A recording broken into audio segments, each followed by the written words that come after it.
일단 스타트를 해봅시다. 4-1은 순차 분기 반복이라는 새 단어 컴마에서 묶어갖고 지금 들고 온 상태예요.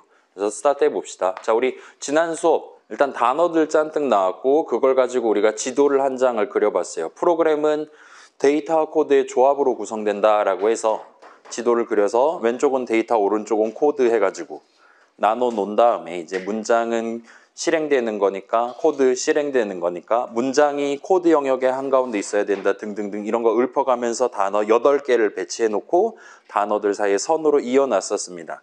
그렇게 일단 해놓은 다음에 이제 실습 시간에는 우리가 드디어 함수라는 뭔가 개념을 본격적으로 머릿속으로 생각해 가면서 예를 들면 나이차라는 함수에 대한 함수정을 적어본다거나 했었어요. 그래서 우리가 문장의 일종인 함수정이랑 수식의 일종인 함수 호출식을 적어봤었습니다. 그 다음에 이제 우리가 직접 정하는 게 아니라 프로그래머에 우리가 직접 예를 들면 2배속으로 출력하고 싶어 해서 숫자 2를 적어놓고 엔터를 친다거나 하는 게 아니라 나중에 F5 눌렀을 때 아마도 키보드 앞에 있을 사용자로부터 키보드 입력 역시나 데이터가 되겠죠. 를 받는 방법으로서 input이라는 함수를 소개를 했습니다. 그 다음에 우리가 예를 들면 내 손에 지금 요건 지금 보여드릴게요. 예를 들면 내가 지금 1, 2, 3 세 글자를 들고 있는데 요걸 가지고 이 값에 대한 적절한 인트 형식 값을 얻고 싶다 할 때 여러분은 형식 이름에 괄호 열고 닫고 해서 마치 함수 호출식 같이 생긴 느낌의 수식을 적어서 목표를 달성할 수 있다는 걸 확인을 했었습니다. 그다음에 마지막으로 while문이랑 되게 비슷하게 생긴 if문이라는 친구를 우리가 사용을 해봤어요. 그래서 일단 저 친구들을 정리를 하면서 우리가 오늘 본론인 우리 데이터와 코드의 조합인데 그 코드 파트, 코드 영역에 해당하는 코드 실행 흐름을 구성하는 세 가지 개념인 순차 분기 반복에 대해서 소개를 할 거예요. 그래서 4-1은 이제 주로 코드 영역 위주로 진행을 합니다. 그러다가 마지막 중간 쉬는 시간 직전쯤에 살짝 데이터 얘기를 걸쳐만 놓고 4-2로 넘어갈 거예요. 4-2는 이제 조금 더 데이터랑 관련된 몇 가지 추가적인 얘기를 해놓고 과제 넘버1을 출제를 할 겁니다. 그래서 오늘 새로 나온 단어 6개가 있어요. 그중에 2개인 함수랑 함수정의는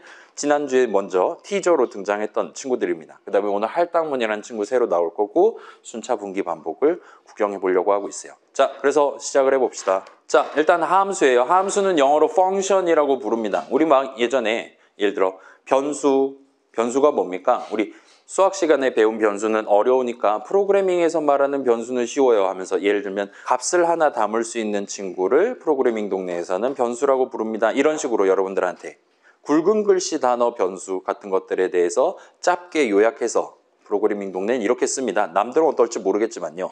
하면서 소개를 해드릴 수가 있었습니다. 자, 함수도 여러분 다른 데서 이미 잔뜩 들어본 적 있는 단어잖아요. 그런데 변수나 수식 같은 것들이랑 다르게 요 프로그래밍 동네에서 중요하게 생각하는 굵은 글씨 함수는 아쉽지만 지금 시점에 딱 잘라서 한 문장으로 여러분들한테 소개를 하기가 좀 어려운 친구예요. 사연이 많은 친구입니다.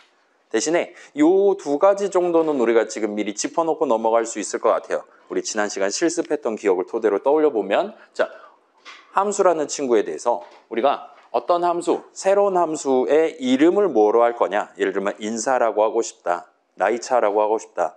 여러분이 직접 정할 수 있어요. 그 다음에 인수라는 거 여러분 들어본 적 있죠? 예를 들어 fx 뭐 그런 거 한다 치면 x를 인수라고 부를 수 있는 거잖아요. 그런 식으로 이 친구가 인수를 몇 개 받을 거냐를 정할 수 있습니다. 그 다음에 그 함수의 내용물, 인사를 한다는 건 무엇이냐? 지금 들여쓰기에 둔 이 2문장을 순서대로 실행하는 것이다와 같이 어떤 함수의 내용물 문장을 여러분이 직접 미리 정해두는 게 가능합니다. 그 다음에 2번째로 어떤 함수를 호출한다, 영어로는 call한다라는 거는 그 미리 정해둔 그 함수에 대한 내용물 문장들을 지금부터 실행하겠다라는 의미가 된다 보시면 될 것 같아요. 우리가 그래서 나중에 이제 프로그램 본문에 해당하는 걸 원 내용물로 넣어놨었어요. 그 다음에 나 이번에 본문 한 번 더 해보고 싶은데 나이차 한 번 더 해보고 싶은데 할 때 그 함수에 대한 함수 호출식을 적음으로써 목표를 달성할 수가 있었죠. 아무튼 이 2가지는 여러분이 지금 시점에 얼마든지 납득을 해보실 수가 있을 겁니다. 일단 이 정도까지만 해두고 이 다음 슬라이드는 지금 우리 그때 써봤던 input이라는 함수에 대한 설명을 적어봤어요. 그래서 이 2가지 측면에서 한번 그 친구를 살짝 구경해보고 뭉뚱그려서 같이 머릿속에 담아두면 그럭저럭 기억하기가 쉬우실 것 같습니다. 그래서 인풋이에요. 자, 말 그대로 인풋을 의미하는 사용자 입력을 의미하는 이름입니다. 그래서 이제 내 프로그램이 실행되는 도중에 프로그램 바깥, 그 다음에 컴퓨터 앞에 있는, 키보드 앞에 있는 사용자로부터 키 입력을 받기 위해 여러분이 사용할 수 있는 함수예요. 그래서 여러분은 이 친구를 우리가 직접 저 친구의 내용물을 정한 건 아니기는 하지만 우리는 저 친구를 사용할 수 있습니다. 그래서 우리는 수식을 적을 수 있어요. 함수 이름 적고 괄호 열고 닫고 해서 수식을 구성할 수 있고, 이런 수식을 계산한 결과값은 이번에 사용자가 엔터키를 치기 직전까지 입력했던 글자들이 튀어나오게 됩니다. 그래서 이런 수식들을 일반적으로 함수 출식이라 부른다 그랬고, 요거는 갑자기 튀어나온 거긴 한데, 아무튼 이런 식으로 함수 호출식의 계산 결과값 을 보통 프로그래밍 동네에서는 return 값이라고, 저 함수의 return 값이라고 보통 말로서 표현할 때 일반적으로 서술을 하는 편입니다. 뭐 그런가 봐요. 이건 그러려냐고 넘어가도 될 것 같습니다. 아무튼 우리는 이 인풋에 대한 함수 출식을 적을 때 괄호 안에다가 예를 들면 숫자를 입력하세요, 나이를 입력하세요, 이름을 입력하세요와 같이 지금 이제 키보드를 치게 될 사용자한테 뭔가 미리 힌트를 전달하기 위한, 지금 네가 입력하는 건 주민등록번호입니다, 이런 식으로 메시지를 미리 정해두는 게 가능합니다. 그러면 이제 이 함수 출식을 계산한 동안 그 우리가 정한 메시지를 먼저, 글자들을 먼저 출력하고 그 다음에 입력을 받기 시작할 거예요. 아무튼 여러분이 함수 출식 적는 여러분이 직접 이번에는 무슨 메시지를 먼저 보여줄 거냐를 정할 수 있습니다. 이런 메시지를 보통은 프로그래밍 동네에서 프롬프트라고 불러요. 자, 이 정도 해두면 일단 함수 내용은 어느 정도 끝이 날 것 같아요. 그럼 이제 함수 정의, 영어로는 function definition 정도가 될 것 같습니다. 그래서 이 친구는 일단 문장의 일종이에요. 문장, 실행의 대상이 되는 친구고, 여러분, 내가 적는 것이라고 얘기를 했었습니다. 그래서 여러분 원한다면 얼마든지 함수 정의 적을 수 있어요. 그리고 이걸 적음으로써 여러분은 내가 지금 새로 도입하려고 하는 함수의 이름이 뭐냐, 나이차다 등등등, 그 다음에 인수, 그 다음에 내용물이 뭐다라는 걸 정하기 위해 여러분이 적을 수 있는 문장의 일종이라 봐주시면 좋을 것 같습니다. 그래서 우리 while문 적어봤잖아요. while문 while 한 다음에 뭔가 적고 그 다음에 콜론 찍고 엔터 쳐서 while문의 첫 줄을 구성할 수 있었죠. 여러분도 비슷한 느낌으로 함수 정의는 def라는 황금색으로 빛나는, 보통 키워드라고 부르죠. def로 스타트하고 뭔가를 적고, 예를 들면 새로운 함수 인사야와 같이 뭔가 적고 콜론 찍고 엔터를 쳐서 함수 정의의 첫 줄을 구성하면서 스타트를 할 수 있습니다. 아무튼 그래요. while문 적을 때랑 비슷하게 첫 줄을 적을 수 있고, 들여쓰기에 가면서 이 함수의 내용물이 될 문장들을 차근차근 적어 내려가는 게 가능해요. 인사라 하면 이런 것이다, 동방예의지국이라 하면 이런 것이다와 같이. 그래서 여러분이, 자, 문장은 실행의 대상이 되는 친구라 그랬고, 실행은 우리가 하는 게 아니라 파이썬 인터프리터가 해주는 거라 그랬잖아요. 따라서 우리가 함수 정의를 예쁘게 잘 적어두고 F5 누르면 파이썬 인터프리터가 우리가 적어놨던 함수 정의를 읽고 적절한 실행을 해줍니다. 그래서 파이썬 인터프리터는 우리가 적어놓은 함수 정의 내용물들을 구경을 하게 돼요. 그래서 우리가 들여쓰기에 둔 내용물 문장들을 그 새로운 함수에 내용물이 되도록 미리 지정을 해둡니다. 기록을 해두는 거예요. 담아두는 겁니다. 그렇기 때문에 우리가 나중에 함수 출식 적어놓고 그걸 계산할 때 그렇게 파이썬 인터프리터가 미리 기록해 놓았던 그 함수의 내용물 문장들을 실행하도록 만들 수가 있게 되는 거예요. 아무튼 자, 요건 그렇고, 자, 우리 같은 경우는 지금 파이썬이랑 C를 같이 배우고 있잖아요. C 같은 경우는 거기도 함수 정의 여러분 본 적 있죠? 적어도 메인 정의는 본 적 있죠? C에도 함수 정의가 있긴 한데 C에서는 이 함수 정의는 문장이 아닙니다. 따라서 C에서는 함수 정의는 실행의 대상은 아니에요. 자, 여러분, 우리 중괄호 안에 내가 원하는 문장, 내가 원하는 선언 자유롭게 적을 수 있었잖아요. 근데 여러분이 메인 정의 중괄호 안에다가 함수 정의를 적으려고 하면, 예를 들면 비주얼 스튜디오가 바로 꺼지라고 얘기를 하는 걸 볼 수 있었을 거예요. 즉시 빨간 줄을 그어줍니다. 왜냐? 그 중괄호 안에는 선언 내지는 문장을 적으라고 준비되어 있는 곳인데 함수 정의 문장도 아니거든요. 선언도 아닙니다, 물론. 아무튼 그렇다 보니까 못 적는 게 당연한 거였고, 파이썬 동네에서는 저 함수 정의가 문장이 맞기 때문에 여러분이 원한다면 문장을 적을 수 있는 거의 모든 타이밍에 함수 정의를 적으실 수 있도록 되어 있습니다. 자, 요건 약간 파이썬 특이라고 말할 수 있을 법한 특징이에요. 그래서 일반적인 우리가 좀 메이저하게 쓰고 있는 다른 프로그래밍 언어에서는 보통은 이 함수 정의를 문장의 일종으로 치지 않습니다. 근데 파이썬은 그렇게 치고 있어요. 그래서 여러분이 나중에 이제 이번 학기 지나면 내가 파이썬 고수 C 고수가 될 수도 있는 거잖아요. 나중에 내가 새로운 목표, 회사에서 이거 만들어줘 하고 요청이 왔을 때 내가 이걸 파이썬으로 짜는 게 나을 거냐, C로 짜는 게 나을 거냐 할 때 요 차이점 때문에 함수 정의를 문장으로 치냐 안 치냐의 차이점을 가지고 아 이건 확실히 파이썬으로 짜는 게 좀 더 쉽겠구나, 더 안정적이겠구나와 같은 결정을 내릴 수 있을 법한 그 정도로 중요한 차이점이긴 합니다. 그렇긴 하지만 뭐 기본적으로 우리는 파이썬만 하는 수업이니까 그렇게까지 중요하게 외워두실 필요는 없을 것 같아요. 아무튼 그렇습니다. 함수 정의예요. 자, 그래서 지금 시점 뭔가 복잡한 얘기들 하고 지나갔는데 지금 시점에 우리한테 1학년 1학기 2사학번 친구들한테 요 함수 정의라는 무언가 적을 수 있다라는 사실이 제공하는 의의는 자, 어떤 조그만 목표를 달성하기 위해 내가 게임 만들려고 하는데 예를 들면 점프라는 거는 지금 어떻게 하면 되는 거지? 와 같은 조그만 목표를 달성하기 위해 그러면은 지금 사용자가 스페이스바를 아마 눌렀을 테니까 지금부터 이제 점프를 시작한다 해서 예를 들면 Y 방향으로 마이너스 가속도를 살짝 주면 되겠구나. 그다음에 꾸준히 Y 속도를 중력을 가지고 뺄셈을 해주면 되겠구나. 지금 같은 경우는 덧셈이 될 것 같지만 아무튼 간에 그런 식으로 조그만 목표를 달성하기 위한 문장들을 미리 적어두고 그 문장 덩어리, 코드 덩어리에다가 적당히 점프라는 이름을 붙여둘 수 있다는 점이 의의라고 볼 수 있을 것 같습니다. 그래서 나중에 예를 들어 아까 전 건 좀 어려우니까 인사 생각해 봅시다.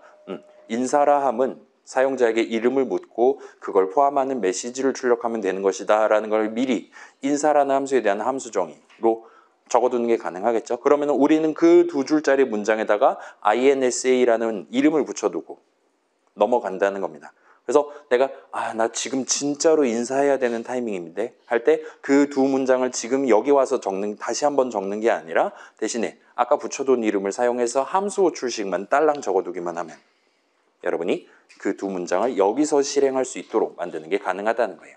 괜찮아요? 문장들을 덩어리에다가 이름을 붙여둘 수 있어요. 그 다음에 그 덩어리를 언제 실행할 거냐를 함수 호출식을 내가 원하는 자리에 지금 그 문장들을 실행해야 될 만한 그 자리에다 적어둠으로써 해결할 수가 있다는 겁니다.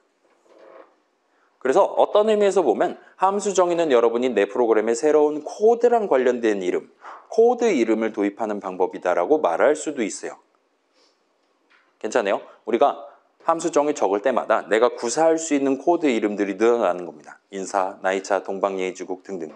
여러분 나중에 프로젝트 할 때도 이 프로젝트 안에서 게임이 진행되면서 예를 들면 레벨업이라든가 아니면은 서로 겹쳤는지 충돌하는지 검사하는 코드라든가 그런 것들 작은 목표들에 대해서 각각 함수 정의를 미리 적어두고 자러 갔다가 내일 다시 일어나서 이런 기능이 이미 있다면 내가 지금 이 게임 전체에 해당하는 예를 들면 run이라는 함수에 대한 함수 정의 내용물을 좀 더 편하게 적을 수 있겠구나와 같이 생각을 해보실 수 있다는 거죠.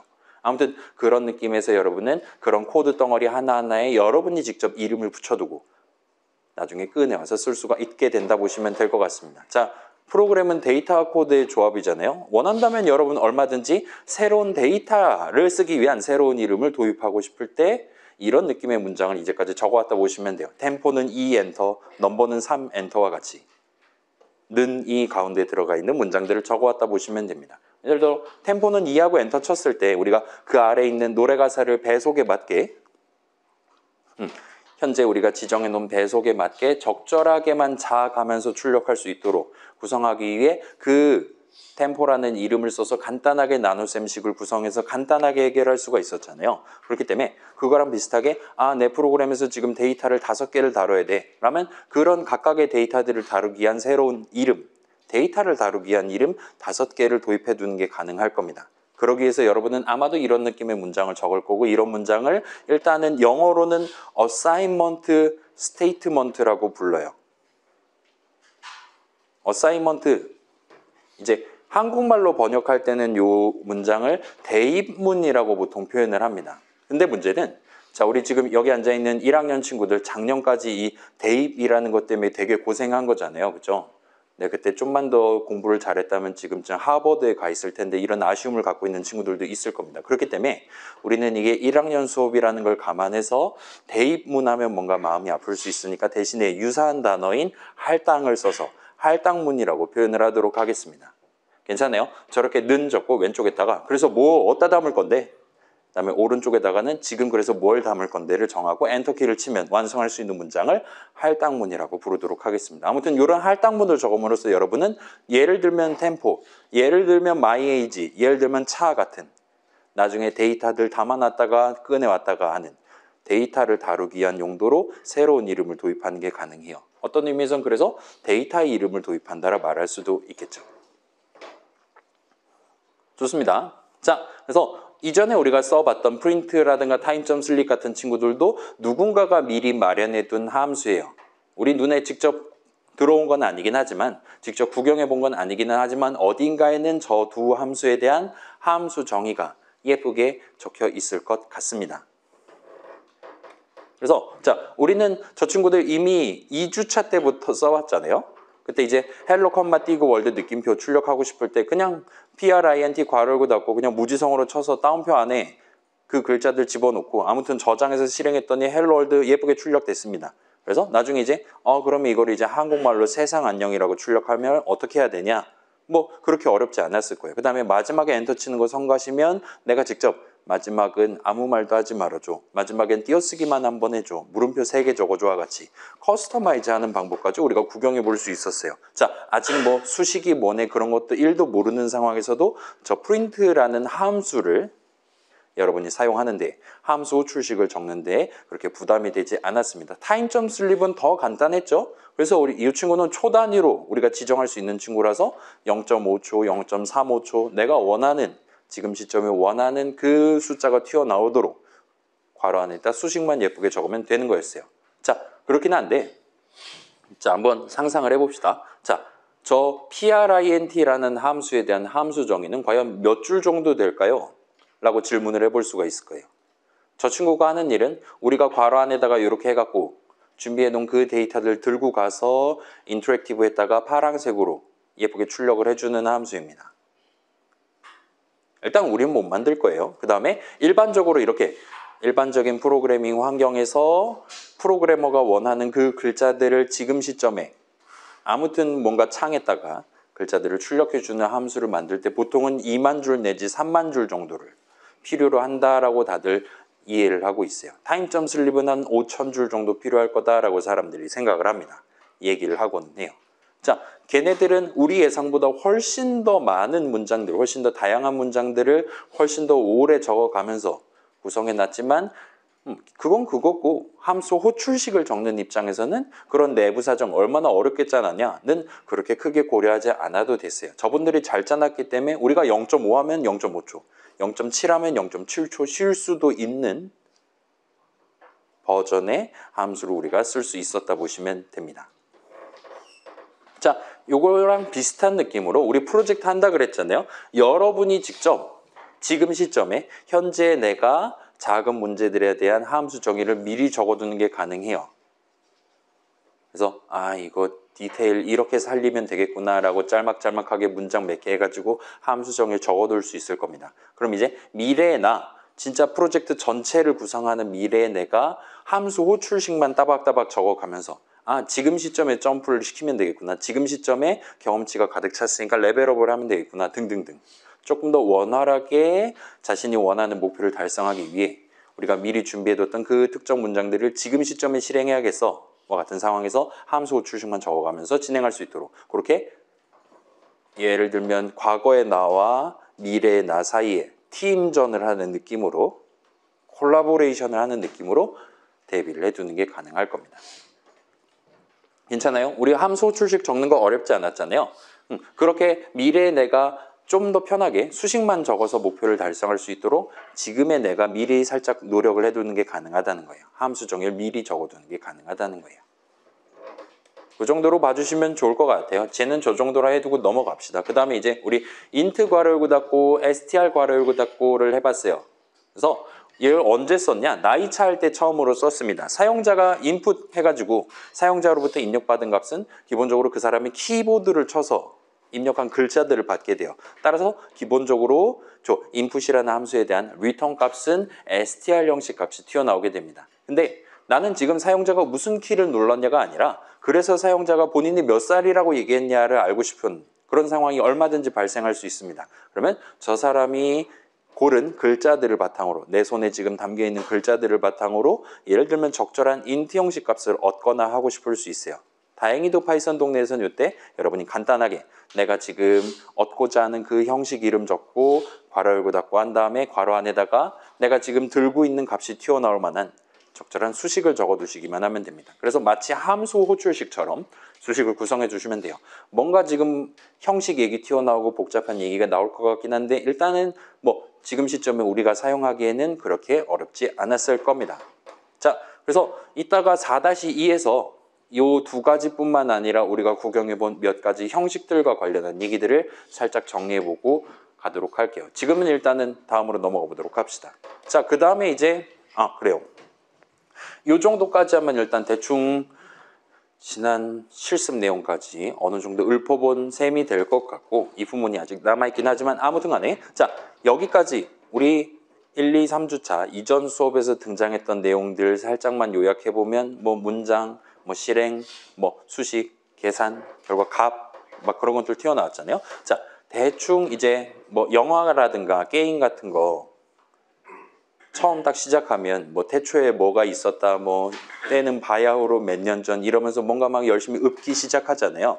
일종의 세계관 설정, 요 파이썬 동네 내지는 프로그래밍 동네는 이런 것들을 중요하게 생각합니다. 와 같은 식으로 여러분들한테 옛날 얘기를 하듯이 나눠드린 것들이 대부분이었어요. 그래서 그것들 중에는 매우 구체적인 정말 핀포인트 정도의 쓰임새를 가지고 있는 임포트문 같은 친구. 그래서 현실 시간 관련한 거 수입해 오고 싶다 임포트 타임 하시면 돼요. 그다음에 오늘도 뭔가 하나 새로 튀어나오긴 합니다. 아무튼 그런 식으로 그냥 임포트 적고 본인이 원하는 거 그 소망을 글자로 적고 엔터키 치시면 됩니다라는 말씀을 드렸었죠. 그런 느낌으로 매우 좁은 의미를 갖는 임포트문 같은 게 있었고 반대로 엄청나게 광범위한 엄청나게 추상적인 의미를 갖는 기초적인 의미를 갖는 변수 내지 함수와 같은 개념을 여러분들한테 전달해 드린 적도 있습니다. 자, 한쪽은 정말 구체적이기 때문에 나 현실 시간 지금 필요한데 그러면 복사 붙여넣기 그냥 하시면 되는 거예요. 그 다음에 한쪽은 너무 간단하기 때문에 나 지금 값을 3개 담아야 되는데 변수 3개 있으면 되겠구만 과 같이 하나하나 납득하면서 여러분이 지금 시점에 사용하는 건 그렇게까지는 어렵지 않았을 겁니다. 근데 이제 우리가 점점 기승전결의 승으로 지금 다가가고 있다 보시면 될 것 같아요. 오늘 소개할 이 순차 분기 반복은 파이썬 동네 그 자체에 대한 설명이라기보다는 여러분 머릿속에 있는 생각을 프로그래밍 가능한 형태로 컴퓨터가 알아먹을 수 있는 형태로 표현하기 위해 여러분이 구사 가능한 기본적인 개념들을 일컫는 단어라고 보시면 좋을 것 같아요. 자, 다시 말씀드릴게요. 이제까지 나온 단어들 보통은 프로그래밍 동네에 내재되어 있는 단어들이었습니다. 여기엔 이런 거 있으니까 변수 쓰실 수 있어요. 함수 쓰실 수 있어요. 그런 식으로. 반면 순차 분기 반복은 프로그래밍 동네에 내재되어 있다라기보다는 여러분의 머릿속 생각을 풀어내고 싶을 때, 정리하고 싶을 때 도입해야 되는 단어들이라고 보시면 될 것 같아요. 그 다음에 오늘 이렇게 3가지를 소개를 해드릴 건데 원론적으로 보면 요 3가지밖에 없기는 합니다. 그래서 일단은 여러분이 지금 시점에 외우기는 쉬운데 대신에 진짜로 이 3가지밖에 없기 때문에 여러분이 지금 머릿속에 있는 뭔가 장대한 복잡한 생각을 가지고 그걸 이제 풀어내서 .py 파일에다가 차근차근 적고 싶다라면 무조건 그 여러분 머릿속에 있는 생각을 순차랑 분기랑 반복 3가지만의 조합으로 풀어내야만 성공적으로 여러분이 지금 생각한 그대로 동작하는 하나의 파이썬 프로그램을 만드실 수가 있게 될 거예요. 그 과정이 생각보다 쉽지 않을 겁니다. 아무튼 그 내용을 이어서 한번 살펴보도록 할게요. 자, 그래서 순차 분기 반복입니다. 그래서 데이터 코드의 조합 프로그램인데 이 친구는 이 순차 분기 반복은 그 중에 코드랑 관련된 좀 더 정밀하게는 코드 실행 흐름 여러분 프로그램의 코드 실행 흐름을 구성하기 위해 도입할 수 있는 3가지 요소라고 보시면 될 것 같아요. 자, 그래서 요 셋 중에 가장 중요한 게 뭐냐라는 질문을 할 수가 있을 겁니다. 예를 들어 분기가 없다라는 거는 예를 들어서 우리 동방예의지국 함수정의 적을 때 생각해 봅시다.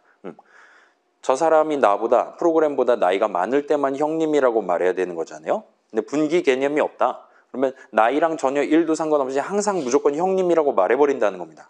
나랑 동갑이거나 나보다 나이가 어린 사용자한테도 그렇게 말하게 된다는 거예요. 그러면 안 되는 거잖아요. 그죠? 따라서 분기 개념이 없으면 우리는 동방예의지국 같은 걸 만들 수가 없어요. 자, 그 다음 반복 생각해 봅시다. 예를 들어 3번 노래 가사를 출력한다. 그거는 복부수로 할 수 있을지 몰라요. 근데 한도 끝도 없이 반복한다라는 건 우리가 복분만 가지고는 해결할 수 없었습니다. 따라서 while문이라는 친구를 도입을 해서 마지막 이분음표 쉰 다음에 다시 학을 출력할 수도 있게끔 만드는 게 필요했어요. 그 다음에 우리 최종 목표, 지난주 최종 목표로 삼각형 그리는 거 해봤었죠. 그때도 어쩔 때는 너비가 5인 걸 출력할 수도 있어야 되고 어쩔 때는 7인 걸 출력할 수도 있어야 됐었습니다. 의외로 이것도 우리가 복부수로는 해결하기가 쉽지 않은 문제예요. 그렇기 때문에 우리가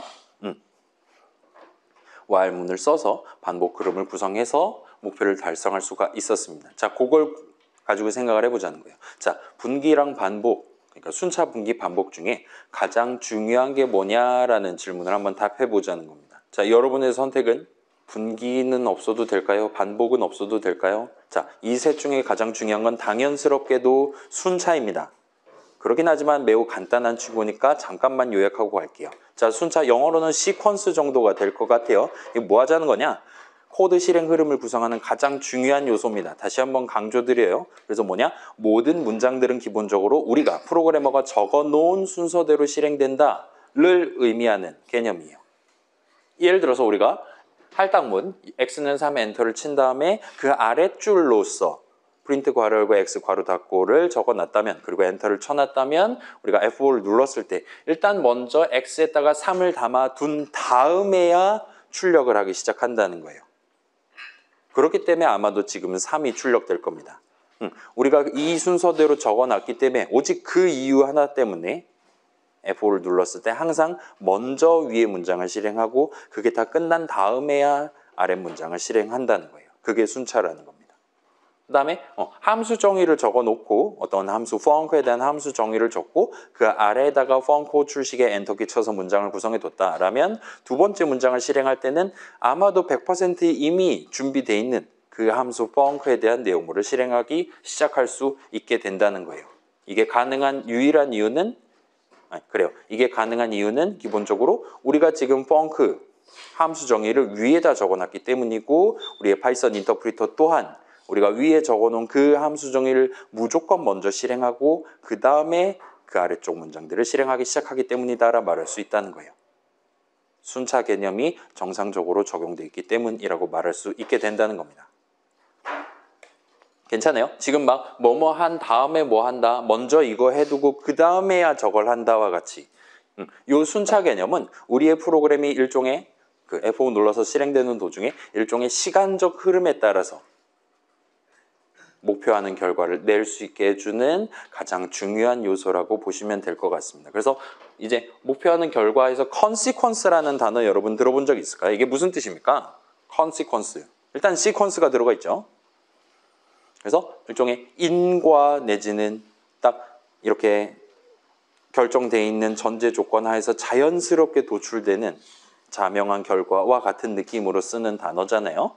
그래서 이 순차 개념은 그런 식으로 우리가 이렇게 잘 적어놨다면 언제 F5를 누르든 무조건 우리가 목표를 달성할 수 있게 해주는 그걸 보장함으로 인해서 우리가 지금 굳이 열심히 이 수업 시간에 이런 내용들 공부해 가면서 프로그래머가 되기 위해 노력을 해도 그거에 대한 보상을 보장해주는 가장 중요한 요소다라고 말씀드릴 수 있을 겁니다. 자, 그래서 일단 순차 개념은 그렇고 파이썬 인터프리터 그러니까 우리가 적어놓은 문장들을 실제로 실행해주는 파이썬 인터프리터도 항상 무조건 우리가 만들어 놓은 프로그램을 순차적으로 시퀀셜하게 각각의 문장들을 실행해 주도록 설계되어 있다 보시면 됩니다. 괜찮아요? 자, 파이썬 인터프리터 입장에서 순차는 그러니까 문장을 적는 건 우리잖아요.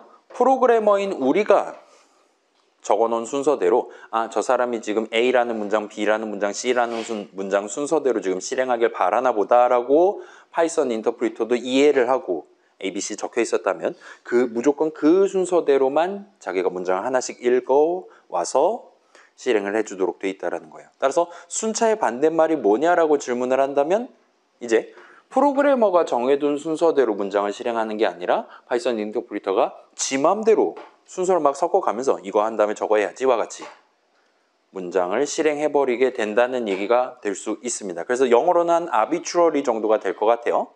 무질서한 지 맘대로와 같은 느낌으로 봐주시면 좋을 것 같습니다. 근데 파이썬 인터프리터가 자 우리가 진짜 열심히 해가지고 과제 코드에서 냈어요. 근데 제 컴퓨터에 깔려있는 파이썬 인터프리터가 저짓을 한다면 여러분이 원래 예상했었던 느낌대로 제 컴퓨터에서 여러분의 파이썬 프로그램이 제대로 실행되지 않을 수도 있다는 거잖아요. 그러면 안 되는 거잖아요. 그죠?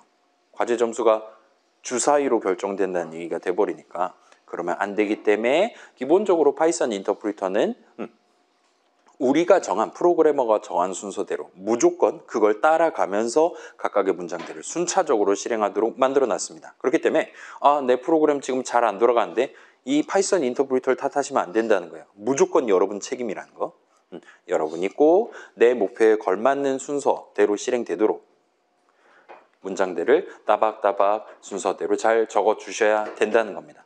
그렇게 잘만 적어둔다면 파이썬 인터프리터는 반드시 여러분의 요청에 정상적인 실행으로 보답해 준다는 거예요. 그게 순차입니다. 아무튼 이래서 순차가 가장 중요하고 그걸 놓고 보면 이제 분기랑 반복은 무조건 천편일률적으로 위에서 아래로 순서대로 실행한다라는 순차 개념에 일종의 베리에이션을 부여를 하기 위해 내 코드 실행 흐름에 가능성을 부여하기 위해 추가로 도입할 수 있는 친구들이라고 봐주셔도 좋을 것 같아요. 그래서 짤막하게만 정리하면 분기는 뭐 영어로 브랜치 정도라고 부를 수 있을 것 같아요. 나뭇가지라는 뜻이죠. 분기는 어떤 문장들을 실행할 수도 안 할 수도 있게 해주는 개념입니다. 그래서 형님 느낌표 출력하는 그 문장을 어쩔 때는 실행하고 어쩔 때는 실행하지 않을 수도 있게 해주는 거예요. 연상일 때만 실행해야겠죠. 아무튼 어떤 문장들을 순차가 무조건 한 번 실행하는 거라면 분기는 0번 또는 한 번 실행할 수 있게 해주는 개념입니다. 다음 반복, 뭐 여러 영어 단어들이 있지만 우리는 가장 편한 loop이라는 표현을 쓸게요. 아무튼 반복은 그런 느낌으로 어떤 문장들을 0번 또는 한 번 또는 여러 번 실행할 수도 있게 만들어주는 개념입니다. 괜찮아요? 순차보다는 좀 더 있어 보이는데 뭔가 좀 어려워 보이죠? 자, 요전 실습 내용들 떠올리면서 조금만 더 살을 붙여보도록 할게요. 자, 우리 if문 써봤잖아요? 내 코드 실행 흐름에 분기 개념을 도입하고 싶을 때 여러분이 적을 수 있는 문장의 일종입니다. if문은 여러분이 직접 키보드로 칠 수 있어요. 여러분은 분기라는 개념 자체를 칠 수는 없지만 나중에 F5 누를 때 이 문장 실행하거나 실행하지 않아야 돼. 할 때 여러분은 그 문장을 내용물로 가는 if문을 적는 게 가능합니다. 그렇게 함으로써 이론적으로 여러분의 프로그램 실행 흐름에 분기 개념을 도입할 수가 있다는 거예요. 아무튼 생김새는 우리 2주차 때 노래가사 출력 프로그램 할 때 적었던 while문이랑 되게 비슷하게 생겼었어요. 첫 줄 적을 때 if 적고 그다음에 어떨 때 지금 들여쓰기에 둔 내용물 문장들을 실행해야 되냐를 지정하기 위한 디테일을 살리기 위한 수식을 적고 콜론을 찍고 엔터를 쳐서 첫 줄을 완성할 수가 있었습니다. 이런 식으로 어떨 때 내용물 문장을 실행해야 되냐를 여러분이 지정하기 위해 적는 수식을 보통 이제 조건식이라고 표현을 합니다. 영어로는 컨디션 정도로 부르는 것 같아요. 아무튼 여러분은 저 if문이라는 문장의 디테일을 살리기 위해 그래서 언제 내용물을 실행할 거냐, 언제 형님이라 출력해야 되냐 라는 디테일을 살리기 위해 수식을 적으시게 됩니다. 그래서 이런 if문의 실행, 파이썬 인터프리터가 해주는 실행은 다시 말씀드릴게요. 우리의 파이썬 인터프리터는 우리가 적어놓은 if문을 실행할 때 이 순서대로 각각의 작업을 수행을 합니다. 일단 가장 먼저 첫 줄에 적혀있는 조건식을 계산을 해요. 그 다음에 계산 결과값이 true거나 또는 그에 준하는 값이 튀어나왔다면 들여쓰기에 둔 내용물 문장들을 실행합니다. 그 다음에 계산 결과값이 true 또는 그에 준하는 값이 나오지 않았다라면 내용물을 실행하지 않는 게 가능해요. 자, 우리가 지금 알고 있는 다른 문장들, 예를 들면 임포트문이라든가 예를 들면 할당문이라든가 이런 애들은 걔네들도 아무튼 우리가 엔터 쳐서 실행을 시켜볼 수가 있을 건데 그 문장들에 대해서는 파이썬 인터프리터가 역시나 여러 가지 작업을 하게 될 건데 그 작업들 안에는 언제는 하고 언제는 하지 않는다라는 개념은 기본적으로 들어있지 않다고 생각하시면 되는 거예요. 근데 if문에는 이게 지금 있는 겁니다. if문을 실행하는 동안 그래서 조건식을 계산하게 될 거고 이번에 조건식을 계산한 결과값이 뭐냐에 따라 이번에 내용물을 실행할 수도 있고 이번에는 실행하지 않을 수도 있도록 돼 있는 친구라 보시면 됩니다. 그 다음에 지금 여기 true에 준한다라는 얘기를 자꾸 하고 있는데 요거는 저만 한번 살짝 보여드릴게요. 우리가 불 한 다음에 괄호 열고 그래 이걸 먼저 보여드릴게요. 우리 뭐 3이니 5니마 이런 거 적어본 적 있잖아요. 그래서 저 3, 인트값 3이 true에 준하는 거냐 그렇지 않냐를 재고 싶을 때 여러분은 불 한 다음에 괄호 열고 내가 지금 원하는 값이 나오면 수식을 줬고 엔터를 치면 됩니다. 그러면 이제 알려줘요.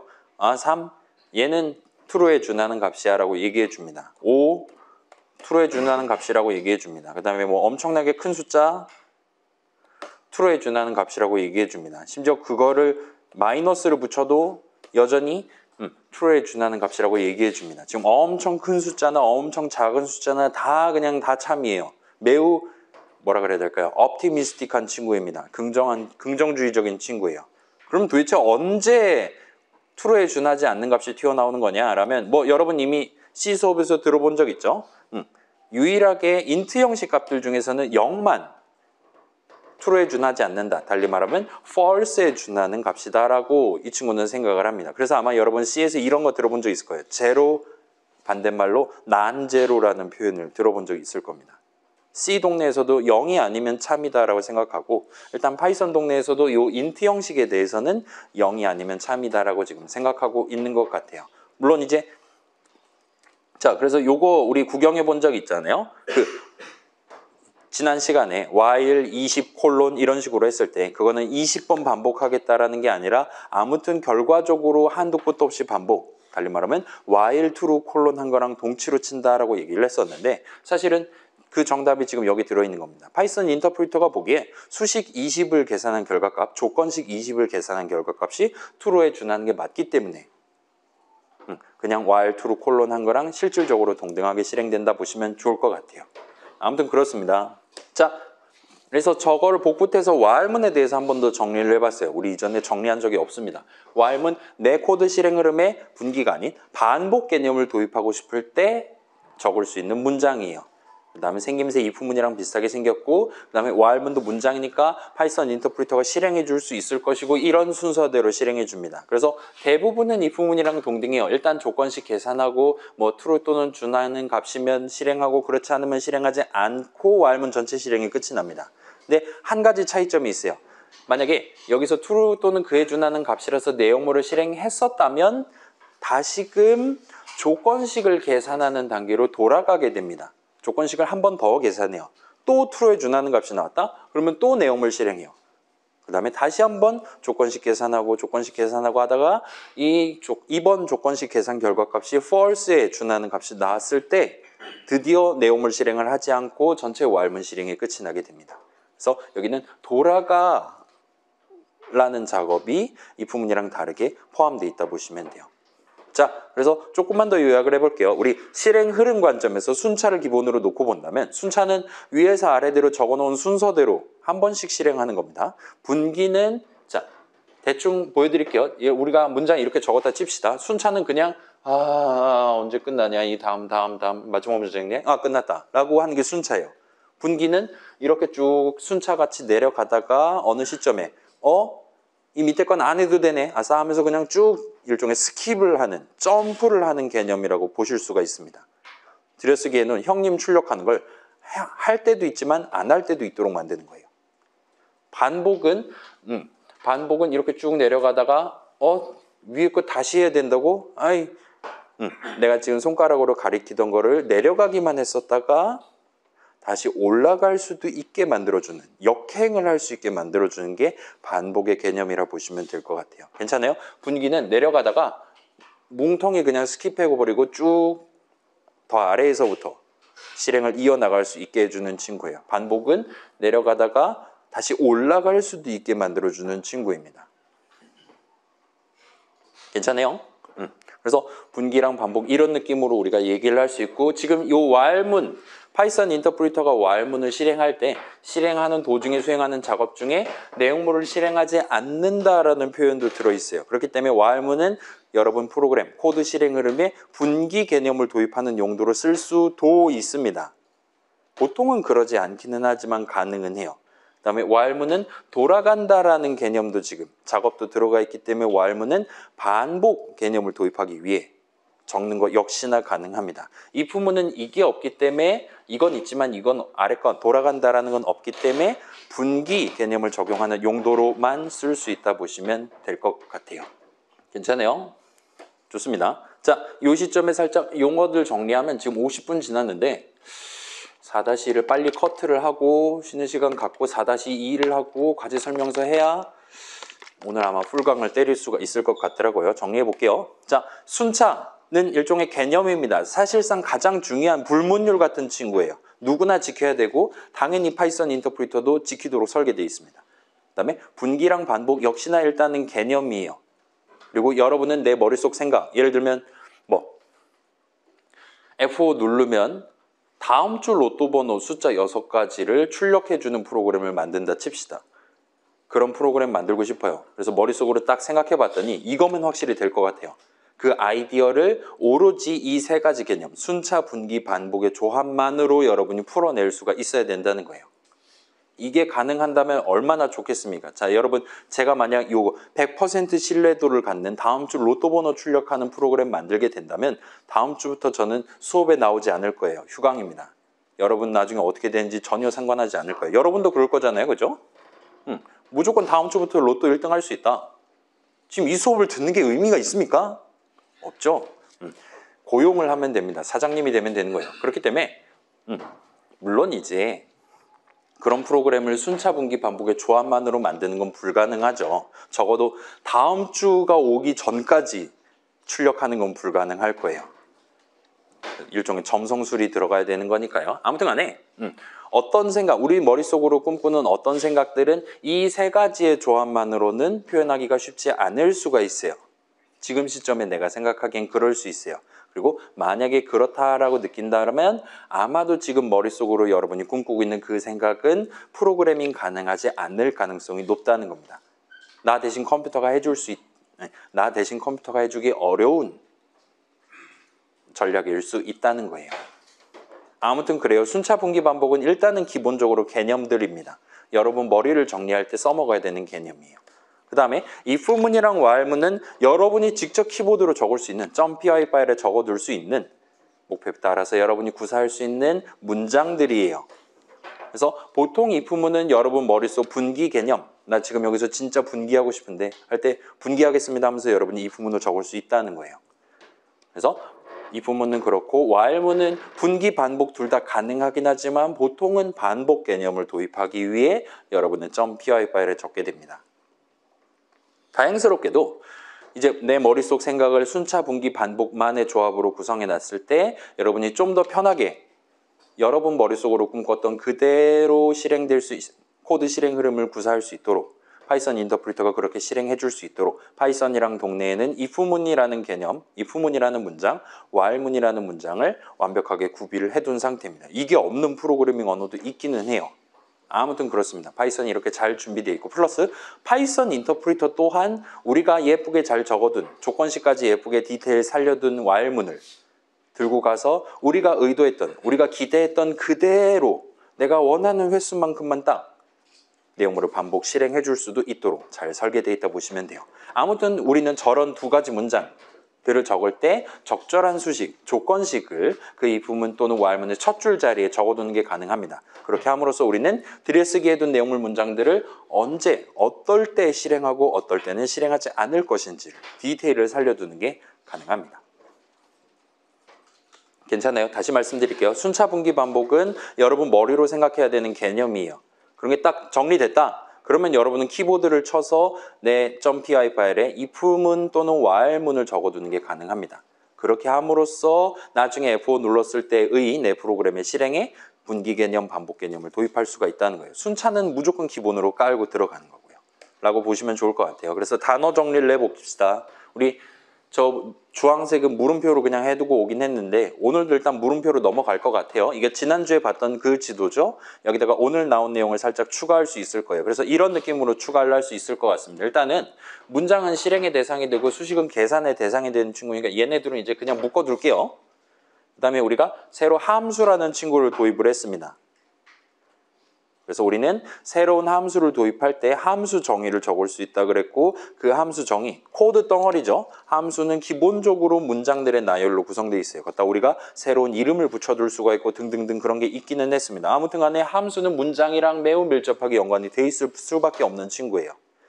그 다음에 우리가 그렇게 미리 이름 붙여둔 예를 들면 인사, 예를 들면 프린트 같은 거를 지금 당장 해야 된다 마음먹었을 때 여러분은 그 자리에다가 저 함수 이름 적고 괄호 열고 닫고 해서 함수 호출식, 수식을 적는 게 가능하다 그랬습니다. 그래서 따라서 함수랑 수식도 역시나 뗄래야 뗄 수 없는 관계로 형성이 될 것 같아요. 우리가 아직 이 수식이라는 것 자체가 코드 파트냐 데이터 파트냐 판가름을 한 건 아니기는 하지만 일단은 이 코드 영역만 놓고 봤을 때 이 세 단어는 지금 상당히 예쁜 세모를 지금 그리고 있는 것 같습니다. 삼각형 예뻐요. 좋아요. 저한테는 지금 이게 아름답습니다.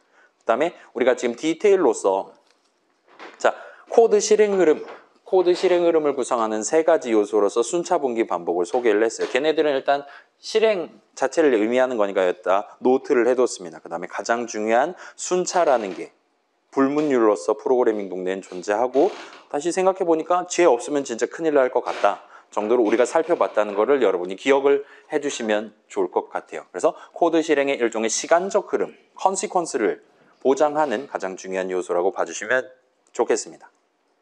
하면 이제 4-1 거의 다 끝나갑니다. 중간 쉬는 시간 갖기 전에 지금까지 얘기는 거의 다 코드랑 관련된 얘기였어요. 여기다가 데이터랑 관련된 관점 하나를 살짝만 걸쳐놓고 중간 쉬는 시간을 갖도록 하겠습니다. 그래서 조금 이따 4-2 할 때 데이터 얘기를 좀 더 자세히 살펴볼게요. 아무튼 두 가지 정도를 얘기할 수 있을 것 같아요. 첫 번째는 자 일단은 앞에서 나왔던 내용 그대로 긁어왔어요. 여러분이 어떤 상황에서 이 if, while문, 내용물 문장들을 실행할 거냐 디테일을 살리기 위해 각각의 문장의 첫 줄에다가 조건식을 적는 게 가능하다라는 얘기를 했었습니다. 그래서 요걸 놓고 요걸 살짝만 풀어가지고 슬라이드 하나를 더 구경을 해보고 넘어가도록 할게요. 그래서 자 일단 조건식 그런 건 내비두고 여러분은 얼마든지 수식을 자유롭게 적는 게 가능하죠. 수식도 여러분이 적는 거니까요. 그래서 여러분은 어떤 수식을 적을 때 항상 3-5하고 엔터만 치는 게 아니라 얼마든지 3 같은 거 대신에 어떤 이름을 적어가면서 수식을 구성하는 게 가능합니다. 무슨 얘기냐면 자 봐봐요. 3-5 우리 얼마든지 할 수 있잖아요. 엔터 치면 8 나오겠죠. 여러분이 원한다면 넘버는 3 같은 식으로 해두고 수식 넘버 더하기 5와 같이 이름을 섞어가면서 수식을 적는 게 가능하다는 거예요. 이 엔터 치면 뭐 나오겠어요? 지금은 아직은 8이 나옵니다. 왜냐? 지금은 넘버에 3이 들어있으니까요. 근데 여러분이 넘버는 예를 들면 27 같은 걸 적었다 칩시다.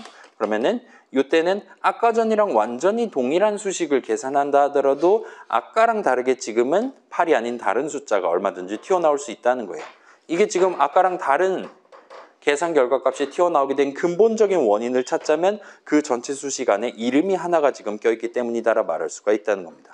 그래서 여러분은 어떤 수식을 적을 때 이름을 쓸까 가지고 수식을 적을 수 있고 이걸 통해서 그 수식을 계산한 결과값이 매번 계산할 때마다 달라질 수도 있게끔 만드는 게 가능해요. 두 번째로 자 그런 이름이 섞여 있는 수식을 계산하기 전에 사용자가 고른 값을 사용자가 키보드로 입력한 값을 미리 그 이름에 담아두도록 실행 흐름을 구성하는 게 가능합니다. 할당문 적으면 되겠죠? 그 할당문을 먼저 실행한 다음에 방금 봤던 넘버 더하기 5와 같은 수식을 계산하도록 순차 흐름을 구성하는 게 가능해요. 만약에 그렇게 해뒀다면 이제 이 덧셈식, 넘버 더하기 5 같은 덧셈식 등등은 F5를 누를 때마다 그 수식을 계산한 결과값이 매번 달라질 수도 있게끔 만든 셈이 됩니다. 매번 프로그램 실행할 때마다, 매번 사용자가 입력할 때마다 항상 똑같은 숫자 입력한다는 보장은 없으니까요. 그리고 마지막으로 이런 이름이 섞여 있고 사용자가 고른 값을 활용하는 수식을 if문 또는 while문의 조건식 적는 자리에 적는 게 가능합니다. 이렇게 함으로써 우리는 궁극적으로 예를 들면 어쩔 때는 그러니까 사용자가 원하는 횟수만큼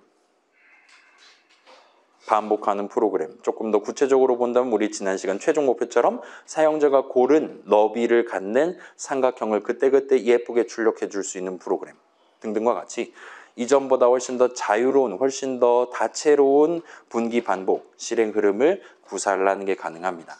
그래서 순차 분기 반복 얘기했는데 얘네들을 가능하게 만드는 궁극적인 수단으로서 일종의 재료로서 지금 중간에 데이터 맛이 지금 잔뜩 껴있다라고 보시면 되는 거예요. 여기까지가 지금 첫 번째 얘기입니다.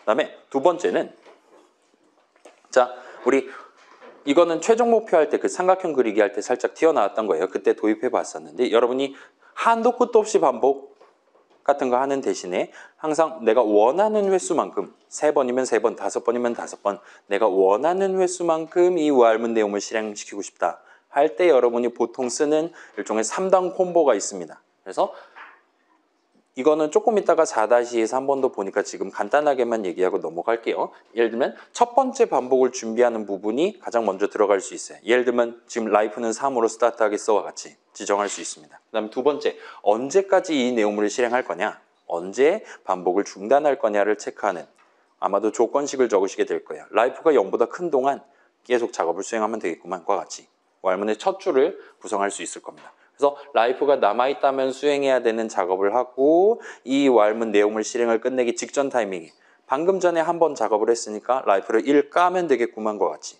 여러분이 여기다가 마지막 문장을 적을 수 있을 겁니다. 그래서 지금 다시 생각해보면 1번이랑 3번은 아마도 여러분은 할당문을 적으시게 될 거예요. 라이프는 3, 라이프는 라이프 빼기 1과 같은 정도로 보시면 좋을 것 같습니다. 그래서 이 3단 콤보는 여러분 수학적 귀납법 들어봤죠? 매스메티컬 인덕션이라는 거 들어봤죠? 그래서 그런 데서처럼 거기서의 목표는 지금 n이 1일 때부터 n이 1 또는 그보다 큰 동안 전부 다 성립한다는 걸 증명하기 위해 한 땀 한 땀 하는 게 아니라 일단 n이 1일 때 성립한다는 걸 보이고 그다음에 만약에 n이 k일 때 성립한다면 k 플러스 1일 때도 성립한다는 걸 보임으로써 이 두 가지를 써서 n이 1 이상이면 무조건 성립한다라고 증명하기 위한 내용이잖아요. 그런 것을 끌어와서 연상해서 생각하셔도 좋고 그렇지 않더라도 뭐 우리 삼각형 출력하는 거 다시 한번 구경해 보시면 그럭저럭 어렵지 않게 납득하실 수 있었을 겁니다.